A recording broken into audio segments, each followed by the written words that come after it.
In the heart of the ancient world, where continents and civilizations converge, stands a city unlike any other. A city whose very name evokes reverence, longing, and awe. This is Jerusalem, a city sacred to billions, a crossroads of faith, power, and destiny. Its stones have witnessed the rise and fall of empires, the prayers of prophets, and the dreams of generations. To tell the story of Jerusalem is to tell the story of humanity itself, a tale of hope and heartbreak, of conquest and coexistence, of faith and resilience. Our journey begins over 5,000 years ago, in the mists of prehistory, when the hills of Canaan were home to small settlements. Archaeological evidence suggests that as early as 3,500 BCE, people lived on the ridge that would become Jerusalem, drawn by its natural springs and defensible position. By the Middle Bronze Age, around 1800 BCE, the city was known as Urushalim, a name that may mean foundation of Shalem, after a Canaanite god of dust and peace. It was a modest town, but its location made it a prize for ambitious rulers. The first written mention of Jerusalem appears in Egyptian texts from the 19th century BCE, when the city was a vassal to the mighty pharaohs. In the 14th century BCE, the Amarna letters, clay tablets sent by local rulers to Egypt, reveal a city caught between rival powers, pleading for protection against marauding bands. For centuries, Jerusalem was a small but strategic outpost, its fate shaped by the tides of regional conflict. Then, around 1000 BCE, a new chapter began. According to the Hebrew Bible, King David, leader of the Israelites, captured Jerusalem from the Jebusites and made it his capital. David's conquest transformed the city into the political and spiritual heart of a new kingdom. His son, Solomon, built the first temple, a magnificent sanctuary to house the Ark of the Covenant. The temple became the center of Jewish worship, and Jerusalem, the city of God.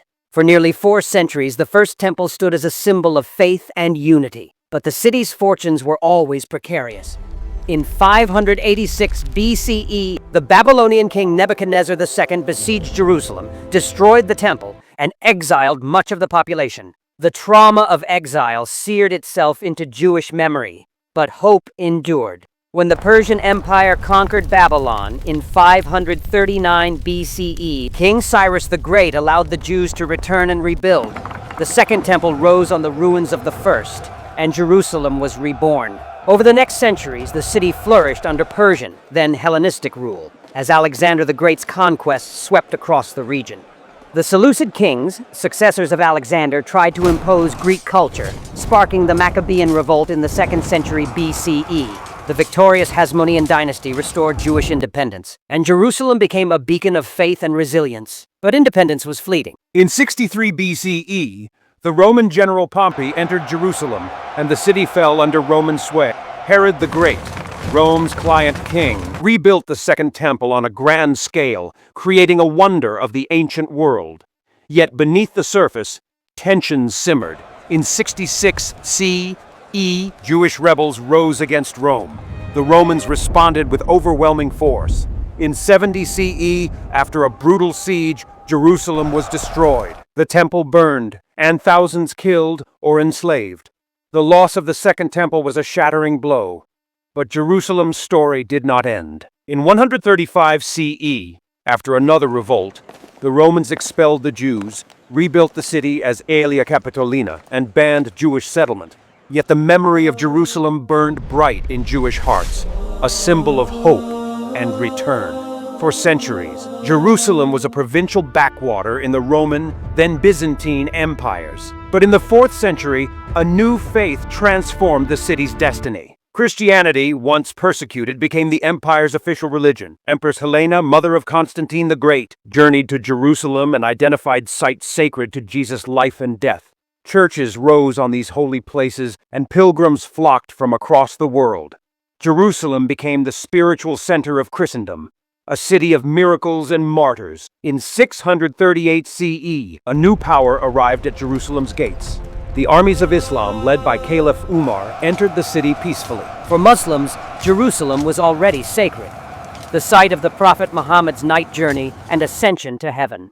The Dome of the Rock, built in 691 CE, and the Al-Aqsa Mosque, completed soon after, crowned the Temple Mount, making Jerusalem the 3rd holiest city in Islam. Under Muslim rule, Jerusalem was a city of faiths, where Jews, Christians, and Muslims lived side by side, their faiths intertwined. The city prospered under the Umayyads, Abbasids, and Fatimids, though it was often caught in the crossfire of regional struggles. In 1099, a new storm broke. The First Crusade, launched from Europe, swept into Jerusalem. After a bloody siege, the Crusaders captured the city, massacring many of its inhabitants. Jerusalem became the capital of a Christian kingdom, its holy sites transformed into churches. For nearly a century, the city was a prize in a deadly game of thrones, coveted by Christian and Muslim rulers alike. In 1187, the great Muslim leader Saladin recaptured Jerusalem, restoring Islamic rule and allowing Christian pilgrims to return. The city changed hands several times in the following centuries, as Crusaders, Ayyubids, and Mamluks vied for control. Through it all, Jerusalem remained a city of faith, its streets echoing with the prayers of many peoples. In 1517, the Ottoman Turks conquered Jerusalem, ushering in 4 centuries of relative stability. The Ottomans restored the city's walls, built new schools and hospitals, and welcomed Jews fleeing persecution in Europe. Jerusalem became a mosaic of communities: Armenian, Greek, Jewish, Muslim, and more, each with its own quarter, traditions, and dreams.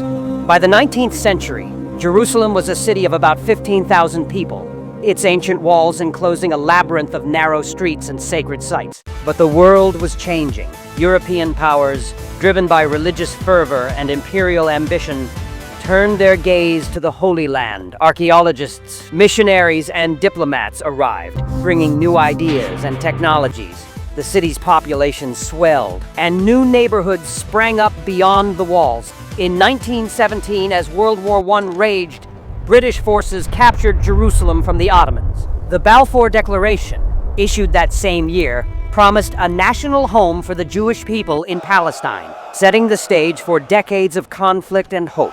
Under British rule, Jerusalem became a center of political and religious ferment. Jewish immigration increased, Arab nationalism grew, and tensions mounted. In 1947, the United Nations voted to partition Palestine into Jewish and Arab states, with Jerusalem as an international city. But war soon followed. In 1948, as the British withdrew, the State of Israel was declared.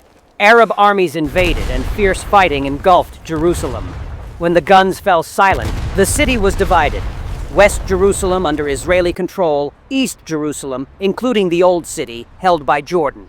Barbed wire and walls split the city, and for nearly 2 decades, Jews were barred from their holiest sites. In June 1967, the Six-Day War changed everything.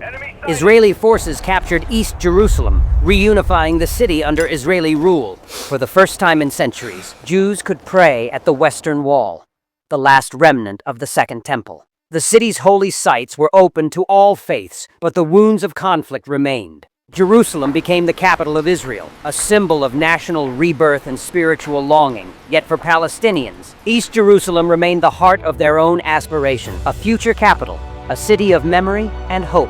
In the decades since, Jerusalem has been at the center of peace talks, protests, and prayers. Its population has soared, its skyline transformed by new neighborhoods, highways, and high-rises. Yet the old city remains a world apart, a warren of ancient streets, sacred to Jews, Christians, and Muslims alike. Here, the Western Wall stands in silent testimony to millennia of longing. The golden dome of the rock glows in the sunlight, a beacon of faith and beauty. The Church of the Holy Sepulchre, built on the site of Jesus' crucifixion and resurrection, draws pilgrims from every corner of the globe. In these narrow lanes, the past and present meet, and the dreams of billions converge. Jerusalem is a city of paradoxes, ancient yet modern, sacred yet scarred by conflict, a place of peace and passion, division and unity. Its history is written in stone and scripture, in the prayers of the faithful and the ambitions of kings. For Jews, Jerusalem is the eternal capital, the focus of prayer and longing for 2,000 years. For Christians, it is the place where Jesus walked, taught, died, and rose again, a city of redemption and hope. For Muslims, it is the site of this prophet's ascension, a city of holiness and heritage. For all, it is a city that defies easy answers, a place where the past is always present and the future is fiercely contested. Today, Jerusalem is home to nearly 1 million people: Jews, Muslims, Christians, Armenians, and others. each with their own stories, struggles, and dreams.